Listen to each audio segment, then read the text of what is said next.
দালালরা কিন্তু আমাদের ভুলের কারণে আমাদের সাথে বাটপারি করে। প্রিয় কাতার প্রবাসী ভাইরা, আমি ফখরুল ইসলাম তানভীর আপনাদের সাথে আছি সবসময়। বেশ কিছুদিন আগে আমি একটা আপডেট দিচ্ছি যে নেক্সট হ্যাপি মার্কেটের জন্য বিভিন্ন পদে লোক নিতেছে। তো আপডেট দেওয়ার পর আপনারা অনেকে আমার কাছে আমার নাম্বার চাইছেন, অনেকে লোকেশন চাইছেন, সবাইকে কিন্তু লোকেশন দিছি, নাম্বার দিছি, এমনকি অনেককে লোকেশন বলে দিয়েছি বিস্তারিতভাবে ডিটেলসে, ঠিক আছে নি।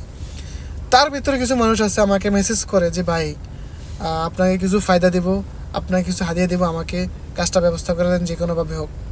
দেখেন ভাই, কাজ দেওয়া বা কাজ দিয়ে টাকা নেওয়ার মতন ওরকম মানুষ কিন্তু আমি না। সবাইকে সবসময় একরকম মনে করবেন না। এইসব টাকা আমার পরিবারকে আমি কখনো খাওয়াবো না, ঠিক আছে নি। তো মূল কথা হলো যে দেখেন, আপনারা যে টাকার অফার করেন, এই টাকার অফারের মাধ্যমে কিন্তু মানুষগুলো বাটফারি করতে সুযোগ পায়। একটা ভালো মানুষের কিন্তু অনেক সময় লোভ চলে আসে। দয়া করে কেউ কখনো টাকার অফার করবেন না কেউ কাজের আপডেট দিলে, ঠিক আছে নি। সবাইকে একরকম মনে করবেন না।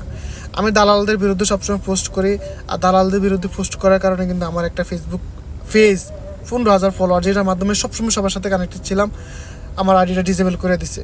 আমি নতুন একটা ফেসবুক পেজ খুলছি, আপনারা চাইলে ওইখানে আমাকে ফলো করবেন, কারণ অনেক আপডেট কিন্তু অনেক স্ট্যাটাস কিন্তু ফেসবুক পেজের মাধ্যমে দেওয়া যায়, যেটা টিকটকে বা ইউটিউবে দিতে পারি না।